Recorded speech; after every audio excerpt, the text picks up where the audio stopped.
Hello friends, welcome to my channel.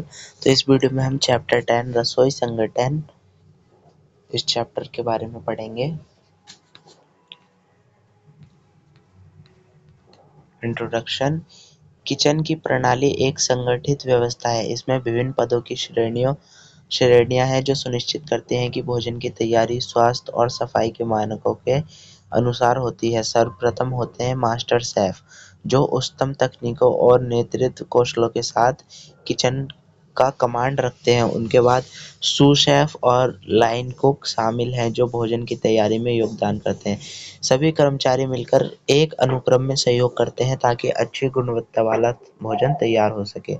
रसोई संगठन। रसोई के संरचनात्मक विभाजन को रसोई संगठन के रूप में जाना जाता है। विभाजन किसी संगठन में ऊपर से नीचे तक प्राधिकरण के प्रवाह को संदर्भित करता है और रसोई के संबंध में यह कार्यकारी शेफ से शुरू होने वाले प्राधिकरण के प्रवाह को संदर्भित करता है और नीचे यानी रसोई सहायकों हेल्पर्स तक जाता है। पदों की संख्या और प्रत्येक पद पर कर्मचारियों की संख्या निम्नलिखित कारकों के आधार पर प्रत्येक होटल में भिन्न होती है। मेन्यू में पेश किए जाने वाले विभिन्न प्रकार के व्यंजन, रेस्टोरेंट में भोजन करने वाले लोगों की संख्या, सुविधाजनक खाद्य पदार्थों का उपयोग जैसे रेडीमेड बर्गर पैटीज जिन्हें केवल डीप फ्राई करने की जरूरत है, तैयार करने की नहीं। उपलब्ध उपकरणों के प्रकार, स्वचालन का स्तर जैसे यदि काटने के लिए व्यावसायिक खाद्य प्रोसेसर जैसे कोई मशीन हो तो काम करने के लिए कम लोगों की आवश्यकता होगी। विभिन्न स्तरों पर शामिल कौशल की आवश्यकता, विशेषज्ञता वाली नौकरियां जैसे तंदूर पर काम करने के लिए प्रशिक्षित एक शेफ।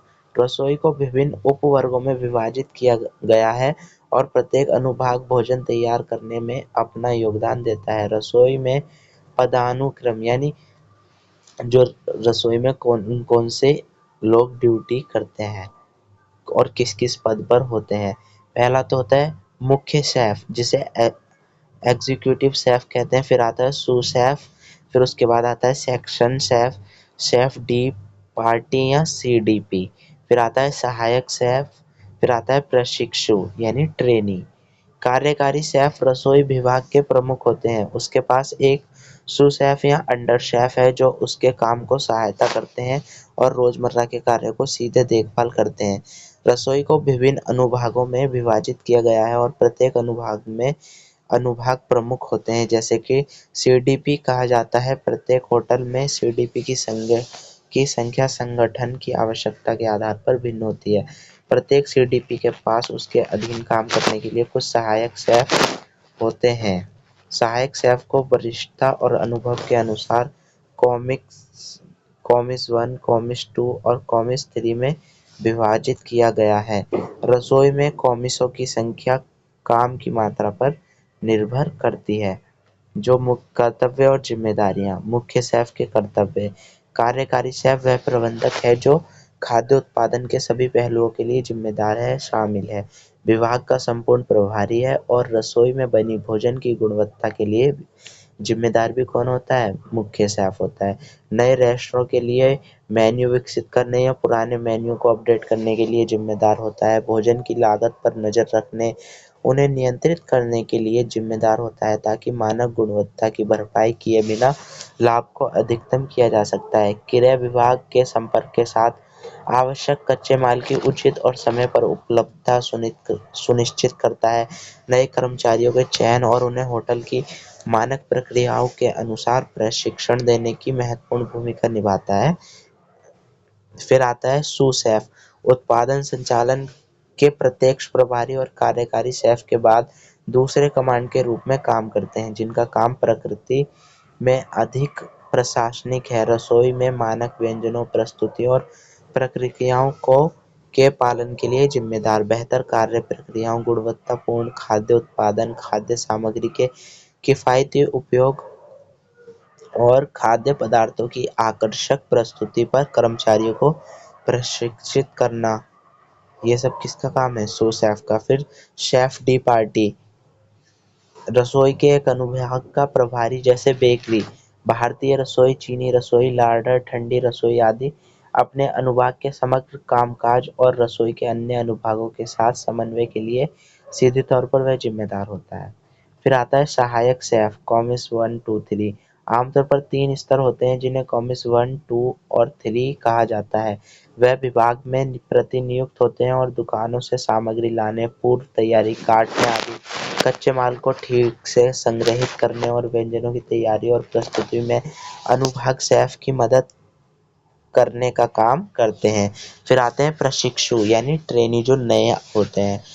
ये आमतौर पर या तो काम सीखने वाले नए कर्मचारी होते हैं या फिर होटल प्रबंधक की पढ़ाई कर रहे और होटलों में करियर बनाने के इच्छुक विद्यार्थी होते हैं। इस प्रकार होटल के मेहमानों के लिए स्वच्छ और स्वादिष्ट भोजन लाने के लिए रसोई टीम मिलकर काम करती है। अब हम इस चैप्टर के क्वेश्चन आंसर फ्लो चार्ट की सहायता से होटल की रसोई में पदानुक्रम स्तर की व्याख्या करें। तो फ्लो चार्ट मैं आपको दिखा देता हूँ, ये रहा। देखो, सबसे पहले होता है मुख्य शेफ, फिर सू शेफ, फिर section chef, chef D party या सीडीपी। फिर आता है सहायक शेफ, कॉमिस 1, 2, 3।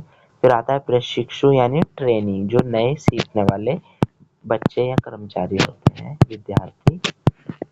फिर उसके बाद आता है वह कौन से कारक हैं जो रसोई संगठन में प्रत्येक स्तर पर कर्मचारियों की संख्या को प्रभावित करते हैं।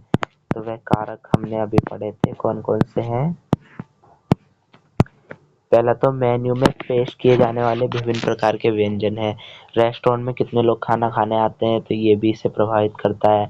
खाद्य पदार्थों का उपयोग, जैसे हम रेडीमेड बर्गर, पेटीज जिन्हें केवल डीप फ्राई करने की आवश्यकता है वो मंगाते हैं अपने रेस्टोरेंट में, या फिर हम जैसे पिज़्ज़ा वगैरह का जो बेस होता है या बर्गर वगैरह होते हैं वो हम खुद ही अपने रेस्टोरेंट में बनाते हैं। तो उसके हिसाब से हमें कर्मचारियों की कम या ज़्यादा आवश्यकता हो सकती है।